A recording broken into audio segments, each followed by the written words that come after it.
Hello my dear friend and my dear student. मेरे इस YouTube channel में आप सभी लोगों का स्वागत है। मैं आप लोगों को इसमें बीए थर्ड ईयर 6 सेमेस्टर से राजनीति विज्ञान विषय का द्वितीय प्रश्न पत्र अंतर्राष्ट्रीय संबंध और राजनीति पढ़ा रहा हूं। अंतर्राष्ट्रीय संबंध और राजनीति के अंतर्गत मैं यूनिट 7 से वैश्वीकरण आपको बता रहा हूं। पिछले वीडियो में मैंने आप लोगों को वैश्वीकरण का अर्थ, परिभाषा और वैश्वीकरण की विशेषताएं आपको बताया था।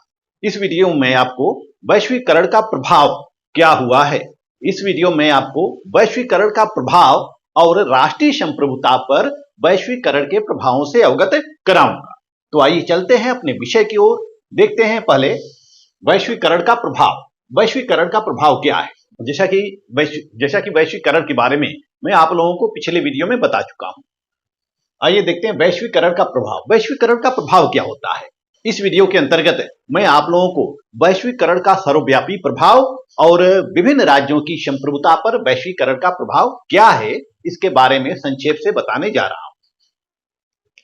वैश्वीकरण का प्रभाव क्या है? पहला प्रभाव है गैर राज्यकर्ताओं की भूमिका। गैर राज्यकर्ताओं की भूमिका। ये गैर राज्यकर्ता क्या है? नॉन एक्टर स्टेट क्या है? इसको हम क्या कहते हैं? Non actor state. Non actor state या नॉन एक्टर स्टेट क्या है? जो राज्य के अलावा गतिविधि करते हैं। जैसे कि राज्य के अंतर्गत गतिविधि कौन करता है? राज्य ही गतिविधि करता है। पूरे राज्य के नागरिकों के लिए कानून कौन बनाता है? राज्य ही कानून बनाता है। विभिन्न उद्योग धंधों का संचालन भी राज्य के द्वारा ही किया जाता है, यानी कि अधिकांश एक्टिविटी या अधिकांश गतिविधियां राज्य के द्वारा ही की जाती है। लेकिन उसमें से कुछ अलग समूह होते हैं या संगठन होते हैं जो राज्य से अलग होते हैं। वह राज्य के नियमों का, राज्य के कानूनों का पालन तो करते हैं, लेकिन उनकी भूमिका विभिन्न राज्यों तक सीमित हो जाती है। उनकी भूमिका विभिन्न राज्यों तक सीमित हो जाती है। जैसे कुछ ऑर्गेनाइजेशन को हम ले सकते हैं, कुछ संगठन को ले सकते हैं, कुछ राज्य के संगठन हो सकते हैं और कुछ अंतर्राष्ट्रीय संगठन हो सकते हैं।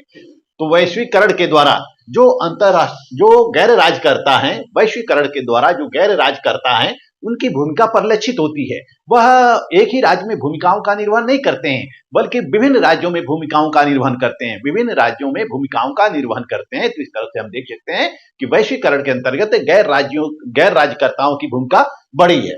दूसरा देख सकते हैं भौतिकतावादी जीवन शैली। वैश्वीकरण के द्वारा हमें उपभोग की सभी वस्तुएं आसानी से उपलब्ध हो गई हैं। आज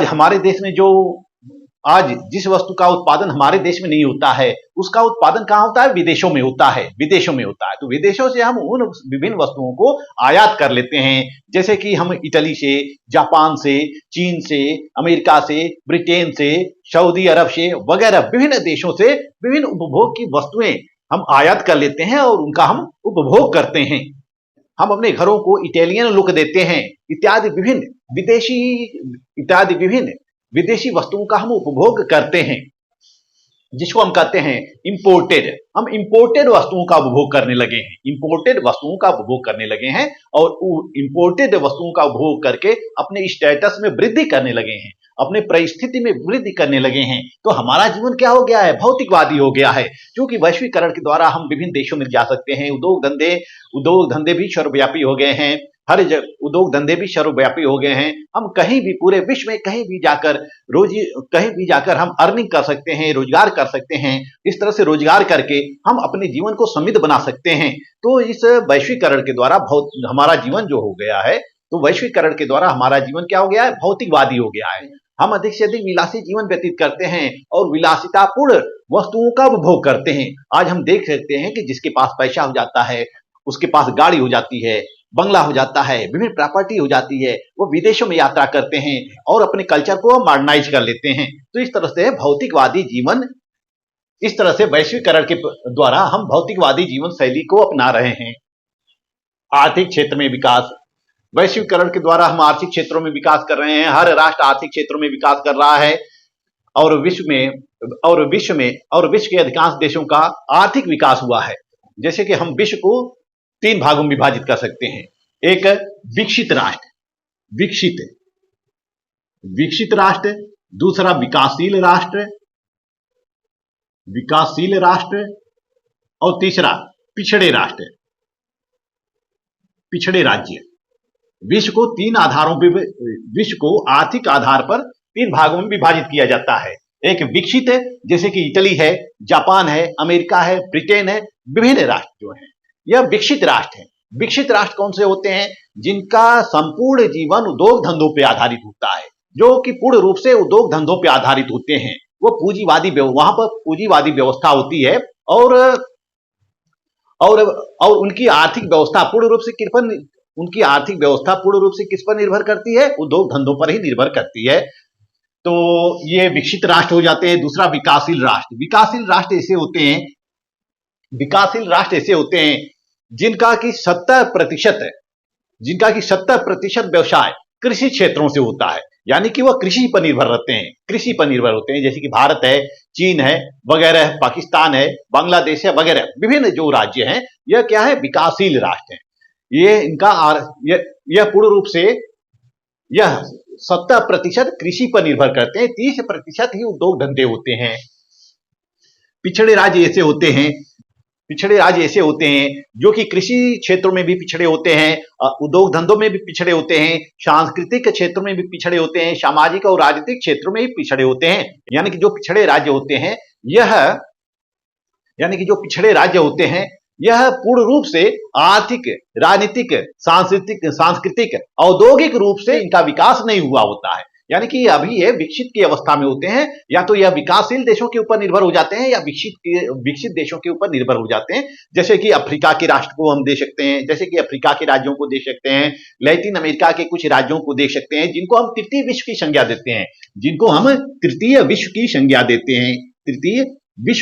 देते हैं। ये तृतीय विश्व के जो देश होते हैं वह काफी पिछड़े होते हैं। तो इस तरह से हम देखते हैं कि आर्थिक क्षेत्र में भी विकास हुआ है, क्योंकि औद्योगिकरण 18वीं शताब्दी में औद्योगिकरण होता है। जब औद्योगिकरण होता है तो उद्योग धंधों का भी वैश्वीकरण होता है विभिन्न देशों में। पहले यूरोप का औद्योगिकरण होता है, फिर यूरोप के पश्चात अमेरिका को हम देख सकते हैं, एशिया को देखते हैं। विभिन्न देशों में धीरे धीरे औद्योगिकरण होता है। तो जब औद्योगिकरण होता है तो उस क्षेत्रों का आर्थिक विकास होता है, क्योंकि वहां की अर्थव्यवस्था पूर्ण रूप से उद्योग धंधों की पर ही निर्भर करती है। जो जीडीपी हमारी होती है वह उद्योग धंधों पर ही निर्भर करती है। जिस देश में जितने अधिक उद्योग धंधे होंगे, जितने अधिक रोजगार होंगे, जितने अधिक राष्ट्रीय आय होगी, उसका उतना ही सकल घरेलू उत्पाद होगा। तो हर क्षेत्रों का हम देखते हैं कि आर्थिक विकास हुआ है, चाहे वह भारत हो, चाहे चीन हो, जापान हो या नॉर्वे हो या कोई भी देश हो, हर देश का आर्थिक विकास हुआ है। किसके द्वारा? वैश्वीकरण के द्वारा।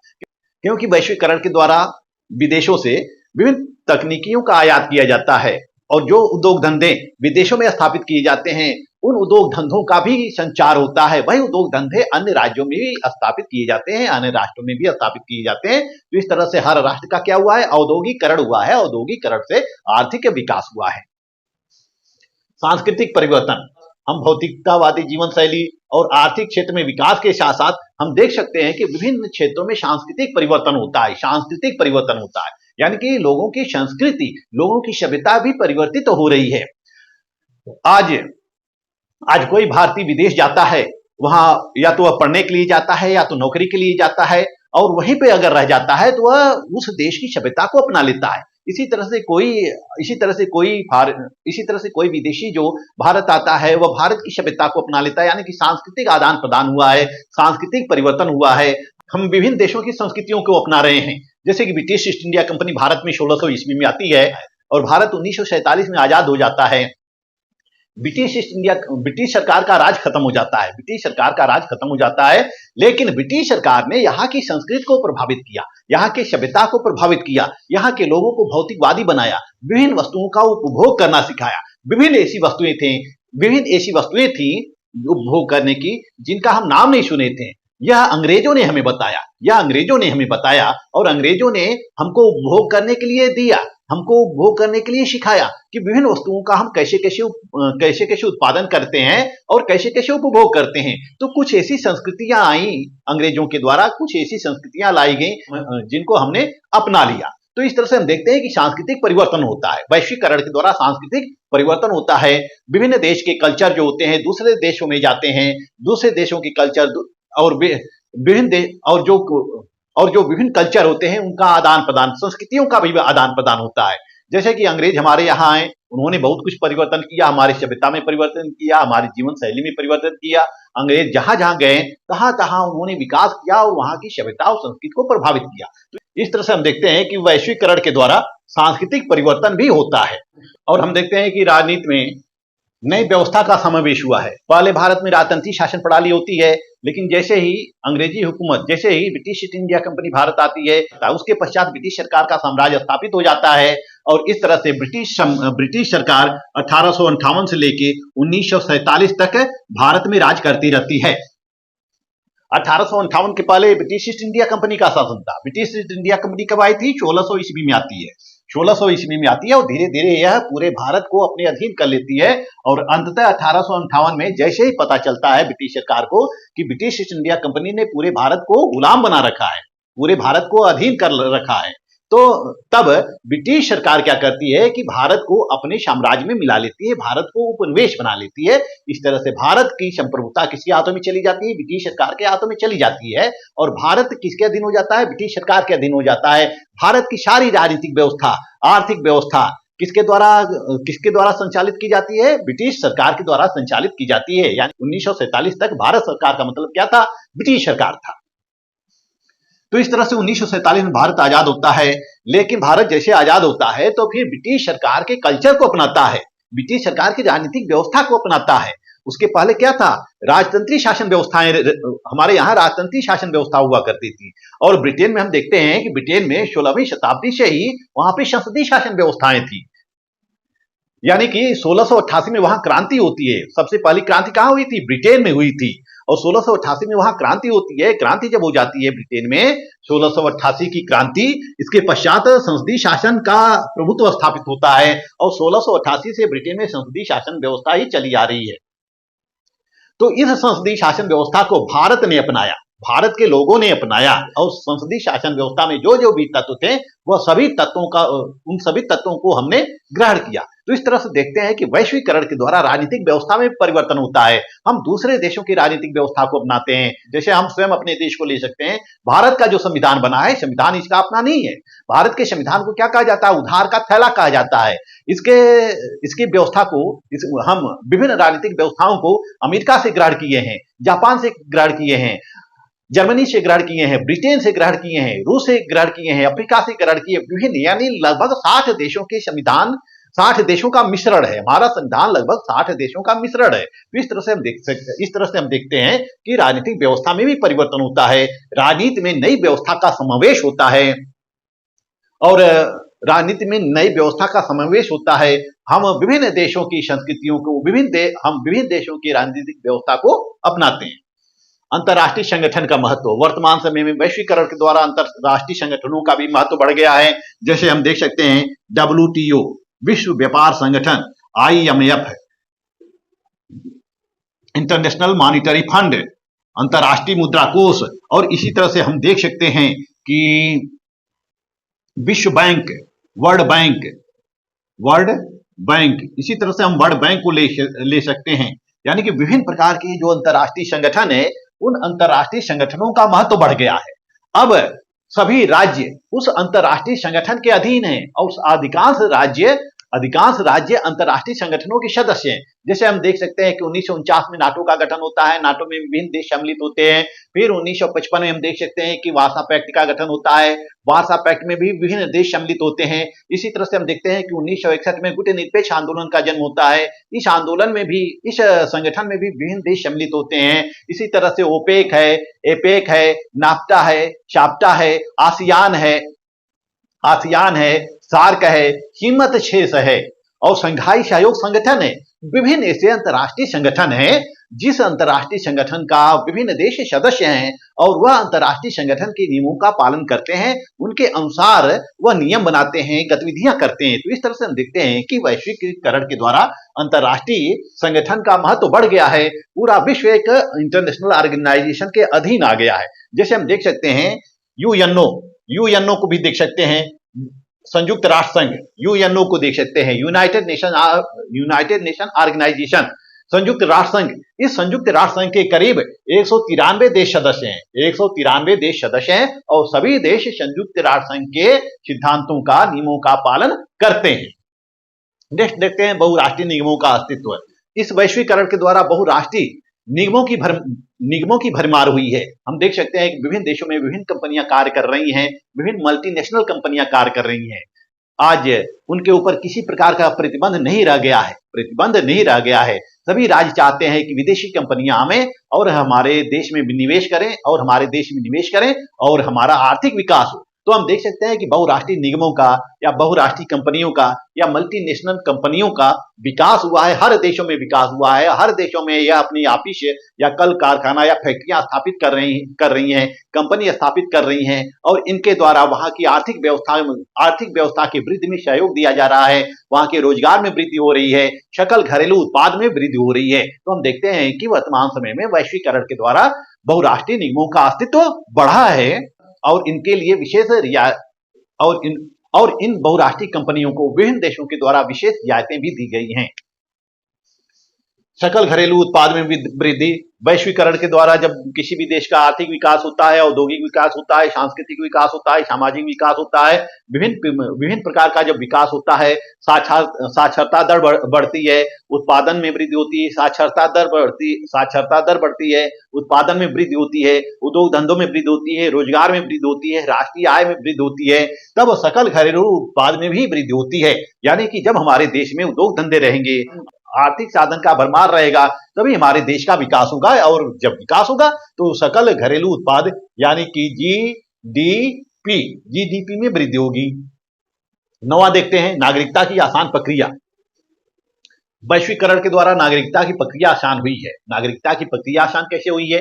क्योंकि पूर्व में नागरिकता लेना आसान नहीं था, किसी भी देश का नागरिकता लेना आसान नहीं था, उसके लिए काफी कठिन प्रावधान थे। लेकिन वर्तमान में हम देखते हैं कि नागरिकता लेना आसान हो गया है। हम नौकरी करने के लिए कनाडा जाते हैं, अमेरिका जाते हैं, अफ्रीका जाते हैं, रूस जाते हैं, विभिन्न देशों में जाते हैं नौकरी करने के लिए और वहां पे कुछ वर्षों तक रह लेते हैं और वहां कुछ वर्षों तक रहने के बाद हमें वहां की नागरिकता प्राप्त हो जाती है या नागरिकता हम ले सकते हैं या विदेशों में या फिर हम विदेशों में जाकर रहते हैं, वहां हम शादी कर लेते हैं तो शादी करने के बाद भी नागरिकता हमें प्राप्त हो जाती है। यानी कि हम यदि हम विदेशी महिला से शादी कर लें तो हमें विदेशी नागरिकता प्राप्त हो जाती है और इस तरह से कुछ वर्ष वहां पर रहने के बाद ही 6 वर्ष, 9 वर्ष इत्यादि विभिन्न देशों में रहने की अवधि अलग अलग है, तो हम नागरिकता आसानी से प्राप्त कर सकते हैं। कुछ लोग अमेरिकी नागरिक बन जाते हैं, कुछ लोग कनाडाई बन जाते हैं, कुछ लोग अफ्रीकी बन जाते हैं इत्यादि, तो कुछ लोग इत्यादि विभिन्न देशों के नागरिक बन जाते हैं। तो वर्तमान में नागरिकता की प्रक्रिया सरल हुई है, नागरिकता की प्रक्रिया आसान हुई है। ये सब किसके द्वारा संभव हो पाया है? यह सब वैश्वीकरण के द्वारा ही संभव हो पाया है। आइए देखते हैं लास्ट पॉइंट, सीमा पारी आतंकवाद की वृद्धि। सीमा पारी आतंकवाद, क्रॉस बॉर्डर टेररिटीज। यह सीमा पारी आतंकवाद क्या होता है? सीमा पारी आतंकवाद ऐसी गतिविधि है जिनमें कोई भी देश अपनी भूमिका उपभोग दूसरे देशों या पड़ोसी देशों को आतंकित करने के लिए करता है, यानी पड़ोसी देशों में अशांति उत्पन्न करता है, तो वह सीमा पारी आतंकवाद कहा जाता है। जैसे हम देख सकते हैं कि ये पाकिस्तान है और ये जो है भारत है, ये इंडिया है। तो पाकिस्तान के जो जितने भी आतंकवादी संगठन है, तो पाकिस्तान के जितने भी आतंकवादी संगठन है वह अपनी भूमि का उपभोग, यानी कि पाकिस्तान का उपयोग किस लिए करते हैं, अपनी जमीन का उपयोग किस लिए करते हैं? भारत में अशांति फैलाने के लिए करते हैं, भारत के सुरक्षा और शांति व्यवस्था को खतरा उत्पन्न करने के लिए करते हैं। यानी कि यह बॉर्डर को क्रॉस कर लेते हैं और जब दूसरे देशों के नागरिकों के द्वारा दूसरे देशों में अशांति फैलाई जाती है या वहां पर आतंकवादी गतिविधि की जाती है, तो उसको हम सीमा पारी आतंकवाद कहते हैं। तो वैश्वीकरण के द्वारा सीमा पारी आतंकवाद को बढ़ावा मिला है, सीमा पारी आतंकवाद में वृद्धि हुई है, क्योंकि विभिन्न देश आपस में एक दूसरे से जुड़ गए हैं, यातायात के द्वारा, संचार सुविधाओं के द्वारा और विभिन्न व्यापारिक सुविधाओं के द्वारा, राजनयिक सुविधाओं के द्वारा, और इस तरह से विभिन्न माध्यम से एक दूसरे से जुड़ गए हैं और जिससे कि आवागमन बढ़ा है। आज आसानी से कोई पाकिस्तानी नागरिक भारत में आ सकता है, अमेरिकी भारत में आ सकता है, चीन का आ सकता है, बांग्लादेश का आ सकता है। तो यह सब किसके द्वारा संभव हुआ है? वैश्वीकरण के द्वारा संभव हुआ है और इस तरह से सीमा पारी आतंकवाद को भी बढ़ावा मिला है। जैसे हम देखते हैं कि जम्मू कश्मीर, जैसे हम देखते हैं कि ये जो जम्मू कश्मीर है, इस जम्मू कश्मीर में हमेशा आतंकवादी गतिविधि होती रहती है, हमेशा कहीं न कहीं बम ब्लास्ट होता रहता है। जैसे हम देख सकते हैं कि 2001 में जो संसद पर हमला हुआ है, और फिर देख सकते हैं बंबई के ताज होटल में जो हमला हुआ था, यह किसके द्वारा किया गया था? यह पाकिस्तानी आतंकियों के द्वारा किया गया था। तो इस तरह से हम देखते हैं कि क्रॉस बॉर्डर टेररिटीज को बढ़ावा मिलता है वैश्वीकरण से, क्योंकि लोगों का आना जाना सरल हो जाता है। जब आना जाना सरल हो जाता है तो दूसरे नागरिकों के द्वारा विभिन्न प्रकार के एक्टिविटीज किए जा सकते हैं। तो इस तरह से वैश्वीकरण के द्वारा सीमा पारी आतंकवाद को बढ़ावा मिला है। आइए अब देखते हैं राष्ट्रीय संप्रभुता पर वैश्वीकरण का प्रभाव। राष्ट्रीय संप्रभुता पर वैश्वीकरण का क्या प्रभाव है? वैश्वीकरण के द्वारा प्रत्येक राज्य या देश एक अंतर्राष्ट्रीय संगठन के सदस्य हो गए हैं और अंतर्राष्ट्रीय संगठन के नियमों का पालन करने के लिए बाध्य हो गए हैं। यदि वह अंतर्राष्ट्रीय संगठन के नियमों का पालन नहीं करते हैं तो उनको अंतर्राष्ट्रीय संगठन से बाहर कर दिया जाता है। तो जो वैश्वीकरण है यह राज्य की संप्रभुता को भी प्रभावित किया है, राज्य की संप्रभुता को भी प्रभावित किया है, और राज्य की संप्रभुता को यह विभिन्न तरीके से प्रभावित किया है। जैसे पहला हम देख सकते हैं कि नियम निर्माण में समस्या। अब जो एक राज्य का शासक होता था, जो राज्य का शासक होता था, वह नियम बनाता था, कानून बनाता था, तो एक निश्चित क्षेत्र के लिए बनाता था, अपने भूभाग में रहने वाले निवासियों के लिए ही बनाता था। लेकिन वैश्वीकरण के द्वारा अब किसी भी देश में केवल उसी देश के या मूल नागरिक नहीं रह गए हैं, बल्कि विदेशियों का भी प्रभाव बढ़ा है, विदेशी नागरिकों की भी भरमार हुई है। यानी कि एक देश से दूसरे देश के नागरिक दूसरे देशों में भी जा रहे हैं, तो उनके लिए भी नियम कानून बनाना पड़ा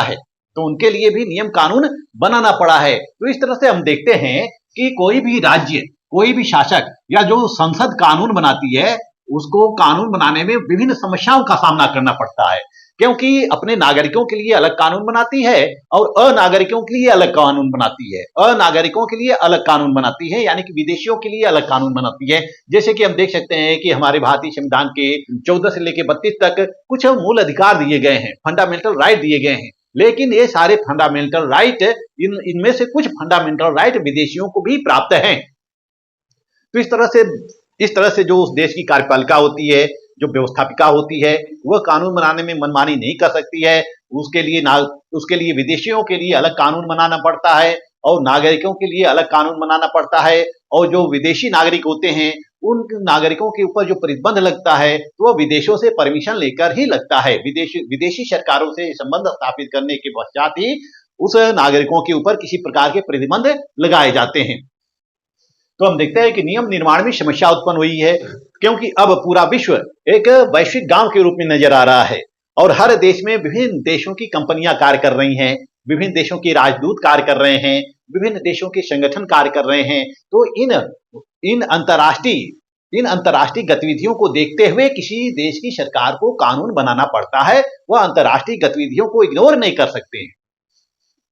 अंतर्राष्ट्रीय संधि व समझौते का पालन, हर राज्य की सरकारों के द्वारा अंतर्राष्ट्रीय जो संधि की जाती है उस संधि का पालन करना पड़ता है, अंतर्राष्ट्रीय जो समझौते किए जाते हैं उस समझौते का पालन करना पड़ता है। और जब यदि वह किसी संधि या समझौते का उल्लंघन करते हैं तब समस्या उत्पन्न होती है, तब फिर उनके राष्ट्रीय संप्रभुता को खतरा उत्पन्न होता है। तो राष्ट्रीय संप्रभुता को सुरक्षित करने के लिए यह आवश्यक होता है कि जो अंतर्राष्ट्रीय संधियां की जाए, अंतर्राष्ट्रीय समझौते की जाए, उसका पालन किया जाए और उस संधि और समझौते के अनुसार ही कानून बनाया जाए। अंतर्राष्ट्रीय कानूनों का पालन, जो अंतर्राष्ट्रीय कानून होता है, इंटरनेशनल लॉ होता है, वह वास्तव में कानून नहीं होता है। यह जो अंतर्राष्ट्रीय कानून होता है, यह एक सभ्य राज्यों के द्वारा दूसरे सभ्य राज्यों के लिए व्यवहारतः अपनाया जाता है। इसकी बाध्यता नहीं होती है, अंतर्राष्ट्रीय कानून की बाध्यता नहीं होती है। फिर भी विभिन्न राज्यों को अंतर्राष्ट्रीय कानून का पालन करना पड़ता है। अंतर्राष्ट्रीय कानून के अनुसार ही उनको विधि बनानी पड़ती है। हर राज्य के ऊपर इंटरनेशनल लॉ का प्रतिबंध होता है, हर राज्य के ऊपर अंतर्राष्ट्रीय कानूनों का भी प्रभाव होता है। वह अंतर्राष्ट्रीय कानूनों को देखते हुए भी अपने देश की विधियां बनाते हैं। अंतर्राष्ट्रीय घटनाओं का प्रभाव, आज हम देखते हैं कि अमेरिका में कोई घटना होती है तो उसका प्रभाव कहां पड़ता है? भारत में पड़ता है।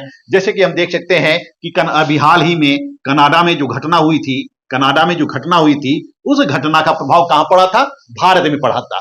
इसी तरह से रूस और यूक्रेन का प्रभाव भी कहां पड़ा था? भारत पे पड़ता है।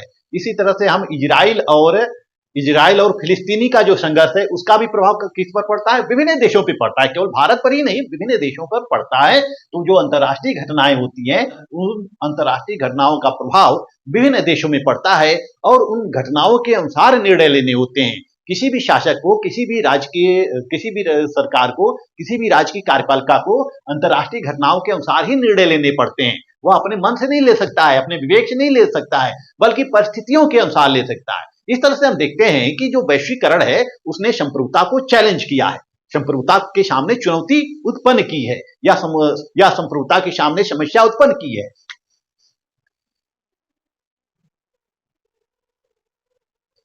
अंतर्राष्ट्रीय संगठनों का दबाव, अंतर्राष्ट्रीय संगठनों का दबाव, ये टॉपिक छूट गया है।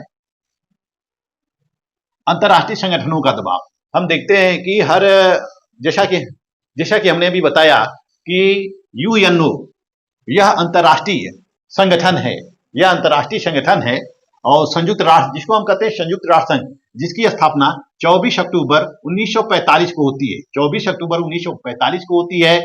और इसके कितने देश सदस्य हैं? 193 देश सदस्य हैं।